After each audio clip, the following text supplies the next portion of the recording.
Hold that tiger. The Detroit Tigers. The Detroit Tigers started life as one of the original 16 franchises in Major League Baseball. They started in 1901 as the Detroit Wolverines and a few other names. And it even had a few names for Tiger Stadium, including Navy Field and Brick Stadium. So anyway, the Detroit Tigers, in addition to having a stadium that lasted almost 9 decades, were pretty decent in the early 1900s, mostly because of the prowess of their outfielders, Ty Cobb and Sam Crawford, who could steal bases and hit doubles and triples. Of course, in the early days of baseball, doubles and triples were very common, more common than they are now today, with our modern stadiums. But anyway, Detroit Tigers ended up winning the 1909, ended up losing the first few World Series they participated in, 1908 and 1909. They actually burned up to the Cubs and Pirates, respectfully. The Tigers had a few run-ins with maybe getting a title, but they couldn't give Ty Cobb his World Series ring. Neither could the Philly A's. So anyway, the Tigers actually started off, their first major World Series appearance was in 1934 when they took on the St. Louis Cardinals. But unfortunately, just like I mentioned in the last video in this series, the Tigers blew up and they lost 11-0 to the Cardinals in Game 7 of the 1934 World Series, which is ironic because the Cardinals also took part in 11-0 Game 7 in the World Series in 1985 on the other end. The Tigers actually shocked everyone by winning the 1940 pennant. They took on the Cincinnati Reds. Unfortunately for the Tigers, the Cincinnati Reds were just that one bit closer, and the Reds ended up winning the title. The Tigers would do it again in 1945. They would face the Chicago Cubs. Now, that series would be weird because they decided to have the first 3 games at Tiger Stadium and the last 4 at Wrigley Field, but mostly because of wartime restrictions, because they were still in war times. So anyway, the Tigers were involved in that Curse of the Billy Goat game, like Game 4 in 1945 and all that. They used the Curse of the Billy Goat for themselves and beat the Red Hot Cubs. So the Tigers ended up winning the 1945 World Series. Tigers were not really much in the 1950s. 1960s, they were close. 1961, they actually were second in the AL. Unfortunately, they fell flat to the Yankees, who had mental merits.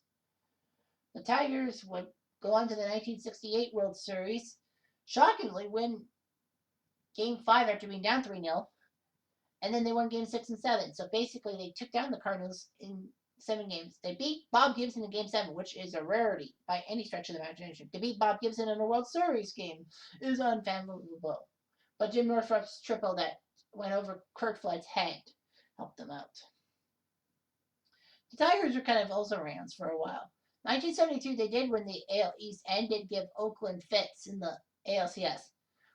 But unfortunately, they couldn't do anything about it. The Tigers' next big foray into postseason play would be 1984, when led by Jack Morris, Alan Trammell, Lou Whitaker, Milt Wilcox, Kirk Gibson, Larry Herndon, Lance Parrish, and a few other guys. I can't remember. Dave Berkman and Howard Johnson also too. Tigers did well. The Tigers won the AL East by a whopping 15 games. Of course, I would know this because the team that took second, my beloved Blue Jays. Although I wasn't born yet. That was in 85 I was born.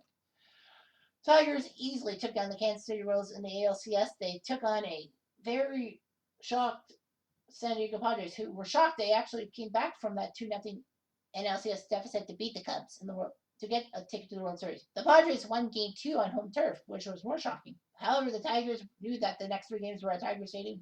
Boom, boom, boom. Especially the bravado of Goose Gossage, who really choked it up for the San Diego Padres. They got walloped. Kirk Gibson's second deck home run in Game 5, the 8th inning, just amazing. Too much bravado for Gossage. So anyway, the Tigers won the 1984 World Series. They were chasing for a few years. 1987, they shockingly won the AL East. They were down and out for a good portion of the year. Then they picked up Doyle Alexander at the trade deadline from the Atlanta Braves. Now, Doyle Alexander, 2 years earlier, had helped the Blue Jays win the division title.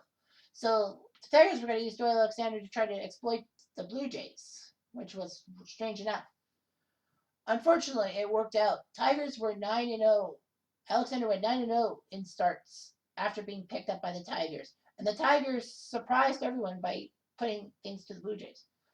Strange thing was that the second last Sunday of the year, the Tigers were 4.5 out. And all of a sudden, they weren't out. A ninth-inning home run off Tom Hankey by, I believe, Herndon helped the Tigers win that game in 13 innings. They actually ended up being down by 2.5 with 3.5 with 7 to play. Basically, if the Blue Jays had won that Sunday game, it would have been all for not for the Tigers. Blue Jays ended up losing a 3-game series. Tigers split with the Baltimore Orioles, if memory serves me right. A 4-game series. So the Tigers were down by 1 game with the final 3 games to be played at Tiger Stadium. Tigers needed to win 2. The Tigers could not get swept, and the Tigers could not only get 1 because the Blue Jays would have won the division. If the Tigers got 2 out of 3, Tigers at worst would force a 1-game playoff at Exhibition Stadium against the Blue Jays the next day on the Monday. Tigers sweep, they win the division. And Friday, okay, they won. No big deal. But Saturday was the huge one, as a squibbler went between Manny Lee's legs, who came in for Tony Fernandez because Fernandez was hurt. And Tony Fernandez, according to Tom Cheek, rest Saturday and went home. I mean, he was injured, but he could have stayed on the bench to try to help the younger crowd get through, and Manny Lee. But unfortunately, that failed. And unfortunately, the Tigers won 1-0 on a Larry Herndon home run off Jimmy Key in the Sunday game, which led them to the division title. Sadly, though, karma bit the Tigers in the butt as the Twins ended up winning the 1987 AL pennant. Tigers tried as they might, just didn't have a lot of power. They have Cecil Fielder, which was good. Kirk Gibson, Phil. They still had Trammell, they still had Whitaker, but Detroit was dying a slow death. And that was apparent in 2003 when they ended up winning only 43 games out of 162. That's right, the Tigers, 43 wins, 119 losses. They almost tied the 62 Mets for an ineptitude, but they didn't. But do you know what was strange about the Tigers? 3 years later, in 2006, they go from 119 losses to a playoff spot. Okay, they win the LDS against the Yankees. And now they're going to the LCS against the Oakland A's. And lo and behold, the Tigers sweep the A's thanks to a Magglio Ordonez bottom of the 9th home run. And as Tom Brenneman said, 22 years ago they celebrated being world champions. 22 years later, they are American League champions. That was shocking how in 3 years they go from bottom feeders all the way to going to the World Series. Sadly, though, the St. Louis Cardinals took care of them, even though the Cardinals had a very terrible record. Tigers in 2012 had a chance to win the World Series, but the San Francisco Giants swept them. The final nail in the coffin being in Detroit. Tigers have been decent, but they haven't had much of a run. They've had some great playoff clashes with the Oakland Athletics in the 2010s, but other than that, it's just been pure dull. So, you may be asking yourself, what is the what if? Like, what team are you doing? If it's not a team that lost in the final, obviously, rules are rules. That would be the 1967 Tigers. You'd be asking yourself, how come? Why those Tigers? Why not, like, Tigers, the 1972 Tigers? Simple. When you come down to it and research the 1967 baseball season, the American League season, it was a dogfight to the bitter end. 5 clubs within 2.5 games in 2 weeks. It was down to the Tigers and the Red Sox in the final weekend of the 1967 season. The Tigers were facing the California Angels, whereas the Red Sox were facing the Minnesota Twins, who also were trying to get through. Boston beat the Twins both Saturday and Sunday to do their job. The Tigers, on the final day of the year, had to sweep a doubleheader with the Angels to set up a 1-game winner-take-all playoff. I think in Boston, if memory serves me right. Sadly, though, the Tigers lost the second game of the doubleheader, and the Red Sox celebrated being American League champions. Oh, by the way, 1967 was also a tumultuous year in Detroit, as, unfortunately, race riots broke out, because 1967 was starting to become the race riots. I know Martin Luther King led nonviolence for blacks to be as prominent as whites. Unfortunately, though, there were a few other groups. The Nation of Islam and the Black Panthers were just basically making black people look bad, sadly enough. Unfortunately, Detroit burned. A quarter of Detroit was burning in 1967, and basically a great population was just fleeing, and also not going to Tiger games because the location of Tiger Stadium. If it wasn't for Willie Horton's efforts in late '67, early '68, the Tigers would probably have lost a lot of fans, and people wouldn't trust black players or each other. So basically, Willie Horton was a rallying cry for the '67 Tigers. So here's the thing: the '67 Tigers do end up winning the AL. They will take on the St. Louis Cardinals, ironically 1 year early. So St. Louis's starting pitching is based on the 1967 World Series. They went with a three-man rotation of Gibson, Briles, and someone else. The only problem is that Briles is not listed as a starting pitcher in the simulator for the 1967 Cardinals, but a young Steve Carlton is. So, using my powers of knowledge that Steve Carlton was a pretty good pitcher for the Cardinals, Carlton is in as the third pitcher.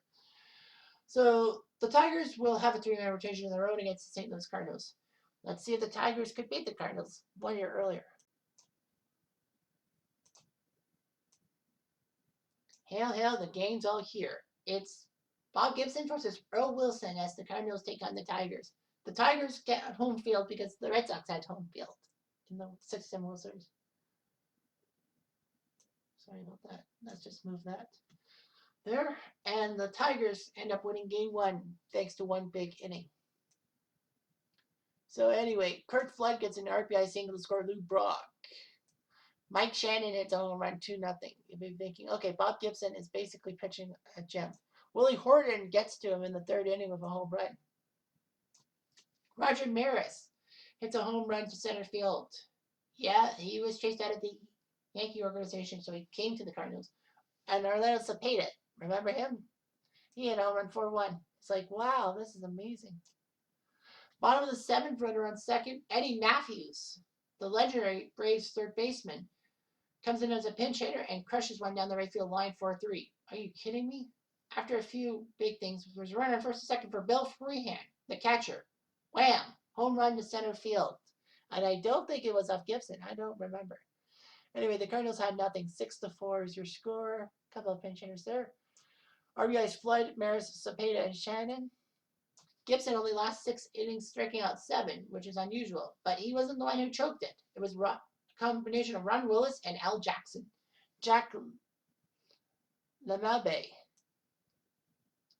did good, but it was too little too late. Eddie Matthews was huge with this pinch hit. Pre-end was harder with one. Earl Wilson with the win. Fred Gladding. Mike Marshall. That Mike Marshall? That Mike Marshall. You know him of the 74 Dodgers and 73 Expos? Unbelievable. Game 2 would be Dick Hughes' time to shine, as he would face Denny McLain. And it worked. The Tigers did their job. 3-1 your score. Roger Maris, another home run, 1-0. It was 1-0.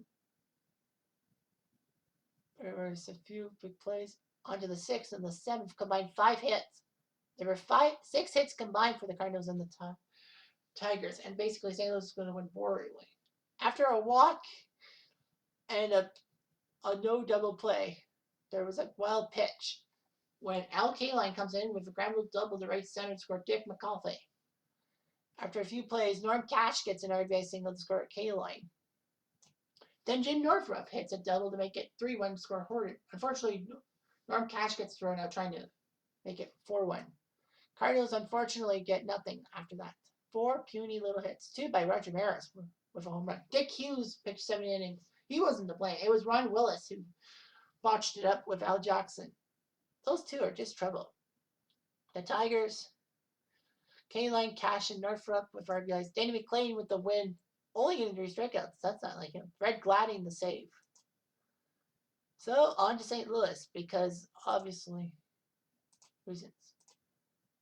So Steve Carlton pitches game 3 for the Cardinals. And it didn't work. The Tigers. 5-2. Wow. Amazing. Roger Maris RBI doubled, scored Kurt Flood 1-0.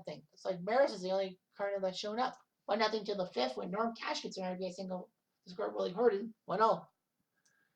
And then we go to the top of the sixth when Willie Horton hits a double down the left field line to score Wirt, McAuliffe, and K-Line. Can you believe it? 4-1. Cepeda hits a home run to make it 4-2. But Dick Trasuski hits a single to make it 5-2.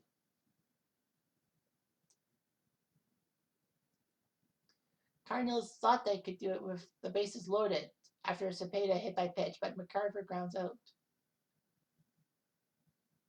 So the 67 Tigers, Trasuski and Matthews were pinch hitters, but Horton 3 RBIs, Cash and Trasuski. Tricky Dick. Ricky Lolich, 6 innings for the win. Gladding, Marshall, Hank Geyer, Dave Wickensham. That's weird. They didn't really have a closer by committee.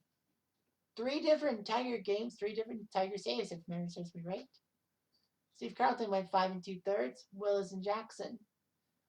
Much better this time, but Tigers are up 3-0. They feel generous, so they decided to put Joe Sparma on the mound. With a 3-0 series lead, they're thinking, well, we could use Wilson, but we can save him for game 5, because I have a funny feeling that the Cardinals are going to win this game at home. And the gamble pays, and they kind of figured. But Dick McAuliffe made it 1-0, and that stood to the third when Tim McCarver got a 2 RBI single, and Mike Shannon had an RBI ground out 3-1. Roger Maris made it 4-1. Tigers had a runner on third. K-Line walked in the fifth, and then Willie Horton hit in the fielder's choice. So the sixth runner on third when Don Ward popped out. That's all she wrote. Tigers. 1 run by McAuliffe. Joe Sparma, 5 innings with the loss. Gladding and Marshall came in. Great pitching. 67 Cardinals. Bob Gibson only getting 4 strikeouts with the win. Willis, Jackson, Joe Horner, the hero. So the Tigers get Earl Wilson versus Dick Hughes. Ray Washburn might have to come in one of these days. And once again, the Cardinals win. Amazing. Al Kaline hit a home run to make it 1-0. Lou Brock hit a home run.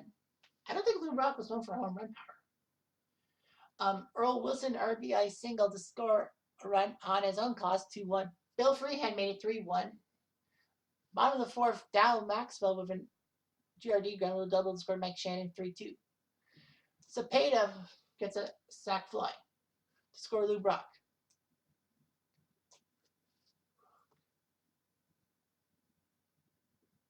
Don Wirt hit a home run to make it 6-3. Amazing. Don Wirt. And then second and third in the seventh, Roger Maris comes up with a home run to make it 6-6. Amazing. Cardinals have the bases loaded, but Julio Javier gets in a double play. Nothing doing till the 10th. Runners on first and third. Roy Euler comes up and strikes out, so the Tigers can't score. Cardinals have a runner on second, but Lou Brock rounds out in the 10th. Nothing there. But in the 11th, after Kurt Flood got a single, Roger Maris hit a sac fly to make it to get Flood to second. Cepeda lines out, 2 outs, and then Tim McCarver comes in. Remember him? There he is. With an RBI double to score Kurt Flood 7-6. So the Cardinals win in 11 innings. Don Wirt 3 RBIs. Earl Wilson 6 1/3. Gladding, Marshall, Geyer, Wickensham, Johnny Podgers. Johnny Podgers pitched for the 1967 Tigers. That can't be right. As I know he pitched for the Dodgers all these years ago. Oh, I guess he started in 53. He would pitch for the 69 Padres when they were an expansion team. Amazing. I can't believe they would do that. Yeah, he got tagged with the loss. RBIs. Maris for 3, Cepeda, McCarver, Maxwell, Brock. Dick Hughes went 6 innings. Ron Willis went 2 innings. Al Jackson 2 innings. Jack Lalane with the win. Now you got a problem. It's 3-2, isn't it? Cardinals obviously are going to use. They decided to use Ray Washburn for Game 6 because Carlton lost. I would think that way too. And good thinking for the Detroit Tigers to do it because they did it. And first time in a long time, I think like 10 what ifs, we actually have a happy ending for the team. 6-2 Tigers win the game. Freehand RBI single score Carolina in the first. Bill Freehand scores McAuliffe in the bottom of the third. Lou Brock made it 2-1 with a home run in the fourth. Willie Horton hit a home run down the right field line in the fifth inning, make it 3-1. Jim Norfolk scores Horton 4-1. Freehand with a 2 RBI double, and Kurt Flood hit another home run, but the Cardinals only get 4 hits. 2 of them by Flood. Rock and Flood. Ray Washburn did not do his job. I think Steve Carlton probably would have lost too. Willis and Jackson. The 67 Tigers, 4 RBIs by Free. Danny McClain, 8 2/3. Gliding saves the day. Unbelievable. The 67 Tigers actually can change history, and maybe they do go back to back against the Cardinals, but time could have told.